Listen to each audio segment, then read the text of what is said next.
ಅತ್ತೆ ಸೊಸೆ ಅಂದ್ರೆ ಹೀಗಿರ್ಬೇಕು ಅನ್ನೋದಕ್ಕೆ ಇವರೇ ಬೆಸ್ಟ್ ಎಕ್ಸಾಂಪಲ್. ಯಾಕಂದ್ರೆ ಸದಾ ಕಿತ್ತಾಡೋ ಅತ್ತೆ ಸೊಸೆಯರ ಮಧ್ಯೆ ಇವರಿಬ್ಬರು ಮಾದರಿಯಾಗಿದ್ದಾರೆ. ಸಾವು ಬದುಕಿನ ಮಧ್ಯೆ ಹೋರಾಡ್ತಾ ಇದ್ದ ಸೊಸೆಗೆ ಅತ್ತೆಯೇ ಕಿಡ್ನಿ ದಾನ ಮಾಡಿದ್ದಾಳೆ.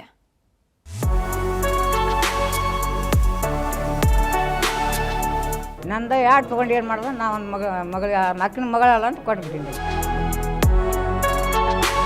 ಆಕಿನೂ ಆರಾಮದಾಡ, ನಾನು ಆರಾಮದೀನಿ ರೀ. ಅತ್ತೆ ಸೊಸೆ ಅಂದ್ರೆ ತಾಯಿ ಮಗಳಿದ್ದಂತೆ ಅಂತಾರೆ. ಆದ್ರೆ ರಿಯಲ್ ಲೈಫ್ ನಲ್ಲಿ ಹಾಗಿದ್ದವರು ತುಂಬಾನೇ ಕಡಿಮೆ ಬಿಡಿ. ಯಾಕಂದ್ರೆ ಈಗಿನ ಕಾಲದಲ್ಲಿ ಅತ್ತೆ ಸೊಸೆ ಅಂದ್ರೆ ಹಾವು ಮುಂಗುಸಿ ಅಂತಾಗಿದ್ದಾರೆ. ಒಬ್ಬರನ್ನ ಕಂಡ್ರೆ ಇನ್ನೊಬ್ಬರಿಗೆ ಆಗಲ್ಲ. ಅತ್ತೆ ಸ್ಥಾನದಲ್ಲಿದ್ದೀನಿ ಅನ್ನೋ ಪದವಿ, ಸೊಸೆ ಅನ್ನೋ ಸಿಟ್ಟು. ಹೀಗಾಗಿ ಬಹುತೇಕ ಮನೆಗಳಲ್ಲಿ ಅತ್ತೆ ಸೊಸೆ ಕಾಳಗ ಅನ್ನೋದು ಮನೆ ಮನೆ ಮಾತಾಗಿ ಹೋಗಿದೆ. ಇಂಥವರ ಮಧ್ಯೆ ಇವರಿಬ್ರು ಮಾದರಿಯಾಗಿ ನಿಂತಿದ್ದಾರೆ. ಕಿಡ್ನಿ ಸಮಸ್ಯೆಯಿಂದ ಬಳಲುತ್ತಿದ್ದ ಸೊಸೆಗೆ ಅತ್ತೆಯೇ ಕಿಡ್ನಿ ದಾನ ಮಾಡಿದ್ದಾರೆ. ಸೊಸೆಯು ನನ್ನ ಮಗಳಿದ್ದಂತೆ ಅಂತ ಪುನರ್ಜನ್ಮ ನೀಡಿದ್ದಾರೆ. ಕಿಡ್ನಿ ದಾನ ಮಾಡಿ ಸೊಸೆ ಜೀವ ಉಳಿಸಿದ ಅತ್ತೆ. ಅಪರೂಪದ ಕ್ಷಣಕ್ಕೆ ಸಾಕ್ಷಿಯಾಯಿತು ವಿಜಯಪುರ ಆಸ್ಪತ್ರೆ.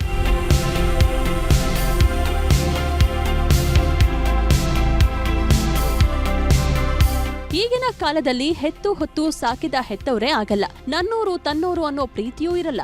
10 ರೂಪಾಯಿ ಕೊಡೋದಕ್ಕೆ ಹಿಂದೆ ಮುಂದೆ ನೋಡ್ತಾರೆ. ಅಂಥದ್ರಲ್ಲಿ ಈ ಮಹಾತಾಯಿ ತನ್ನ ಸೊಸೆಗಾಗಿ ತನ್ನ ಜೀವವನ್ನೇ ಮುಡುಪಾಗಿಟ್ಟಿದ್ದಾರೆ. ಮಗನ ಬದುಕು ಚೆನ್ನಾಗಿರ್ಲಿ, ಮಗ ಸೊಸೆ ಖುಷಿಯಾಗಿರ್ಲಿ ಅಂತ ತನ್ನ ಕಿಡ್ನಿಯನ್ನೇ ದಾನ ಮಾಡಿದ್ದಾರೆ. ಇವರ ಹೆಸರು ಶಾಂತಾಬಾಯಿ ಅಂತ. ಇವರೇ ಕಿಡ್ನಿ ದಾನ ಮಾಡಿದ ಮಹಾತಾಯಿ. ಮೂಲತಃ ಯಾದಗಿರಿ ಜಿಲ್ಲೆಯವರು. ಅತ್ತೆ ಸೊಸೆ ಅಂದ್ರೆ ತಾಯಿ ಮಗಳಂತಿದ್ರು. ಇತ್ತೀಚೆಗೆ ಸೊಸೆಗೆ ಹೆರಿಗೆಯಾಯ್ತು. ಈ ವೇಳೆ ಕಿಡ್ನಿಗೆ ಸಮಸ್ಯೆ ಇದೆ ಅನ್ನೋದು ಗೊತ್ತಾಗಿದೆ. ಹೀಗಾಗಿ ವೈದ್ಯರು ಕಿಡ್ನಿ ಜೋಡಣೆ ಮಾಡಬೇಕು ಎಂದಿದ್ರು. ದಿಕ್ಕು ಕಾಣದಂತಾದ ಕುಟುಂಬ 10 ಆಸ್ಪತ್ರೆಗೆ ತೋರಿಸಿದೆ. ಕಿಡ್ನಿ ದಾನಿಗಳು ಯಾರಾದ್ರೂ ಇದಾರಾ ಅಂತಾನೂ ಹುಡುಕಾಡಿದೆ. ಆದ್ರೆ ಯಾರೊಬ್ಬರೂ ಮುಂದೆ ಬಂದಿಲ್ಲ. ಬಸಮ್ಮಳ ತವರು ಮನೆಯವರು ಕೂಡ ಕಿಡ್ನಿ ದಾನ ಮಾಡೋದಕ್ಕೆ ಹಿಂದೇಟ್ ಹಾಕಿದ್ರು. ಹೀಗಾಗಿ ಆಸ್ಪತ್ರೆಯಲ್ಲಿದ್ದ ಸೊಸೆ ಬಸಮ್ಮ ದಿನಗಳನ್ನ ಎಣಿಸೋದಕ್ಕೆ ಶುರು ಮಾಡಿದ್ರು. ಈ ಹೊತ್ತಲ್ಲಿ ಆಸರಿಯಾಗಿ ನಿಂತಿದ್ದೆ ಈ ಮಹಾತಾಯಿ. ಶಾಂತಾಬಾಯಿ ನಿಜಕ್ಕೂ ಮಹಾತಾಯಿನೇ. ತನ್ನ ಜೀವವನ್ನೂ ಲೆಕ್ಕಿಸದೆ ಸೊಸೆಯ ಜೀವ ಉಳಿಸಿದ್ದಾರೆ.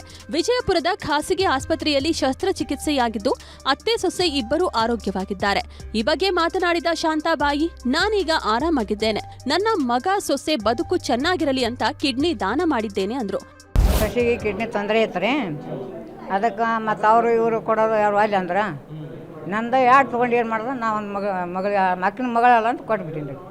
ವಯಸ್ಸು 62. ನಮಗೇನು ಅನಿಸಿಲ್ಲ ರೀ, ಏನು ಅನಿಸಿಲ್ಲ. ಬೇಕಾದಂಗೆ ರೀ, ಒಂದಿದ್ರು ಬರುತ್ತೆ, 2 ಇದ್ರು ಬರುತ್ತೆ. ಒಂದು ಕೊಟ್ಟರೆ ಇನ್ನೊಬ್ಬರು ಬರುತ್ತಾರೆ ಮತ್ತೆ. ಅದು ನಮ್ಗೆ ಬೇಕಂತ ಕೊಟ್ಟೀನಿ ರೀ. ನನ್ನ ಮನಸ್ಸಾರ ಕೊಟ್ಟಿನಿ. ನನಗೆ ಬೇಕು, ನನ್ನ ಮಗಳಂತ ಕೊಟ್ಬಿಟ್ಟಿನಿ ನಾನು. ಆಕಿನೂ ಆರಾಮದಾಡ, ನಾನು ಆರಾಮದೀನಿ ರೀ. ವಿಜಯಪುರದ ಯಶೋಧ ಆಸ್ಪತ್ರೆಯಲ್ಲಿ ಇದೇ ರೀತಿಯ ಇನ್ನೊಂದು ಘಟನೆ ನಡೆದಿದೆ. ನೀಲಮ್ಮ ಅನ್ನೋರು ತನ್ನ ಸೊಸೆಗೆ ಕಿಡ್ನಿಯನ್ನ ದಾನ ಮಾಡಿದ್ರು. ಹಾಗೆಯೇ ಲಲಿತಾಬಾಯಿ ಅನ್ನೋರು ಕೂಡ ತನ್ನ ಮಗನಿಗೆ ತಮ್ಮದೊಂದು ಕಿಡ್ನಿ ನೀಡಿ ಪುನರ್ಜನ್ಮ ನೀಡಿದ್ರು. ಹೀಗಾಗಿ ಈ ಮೂವರಿಗೆ ಆಸ್ಪತ್ರೆ ವತಿಯಿಂದ ಸನ್ಮಾನ ಮಾಡಿದ್ರು. ಹೆಣ್ಣು ಅಂದ್ರೆ ಕರುಣಾಮಯಿ, ಹೆಣ್ಣು ಅಂದ್ರೆ ತ್ಯಾಗಮೂರ್ತಿ, ಹೆಣ್ಣು ಅಂದ್ರೆ ವಿಶ್ವರೂಪ ಅನ್ನೋದನ್ನ ಮತ್ತೆ ಮತ್ತೆ ತೋರಿಸಿಕೊಡ್ತಿದ್ದಾರೆ. ಗುರುರಾಜ್, ನ್ಯೂಸ್ 18, ವಿಜಯಪುರ.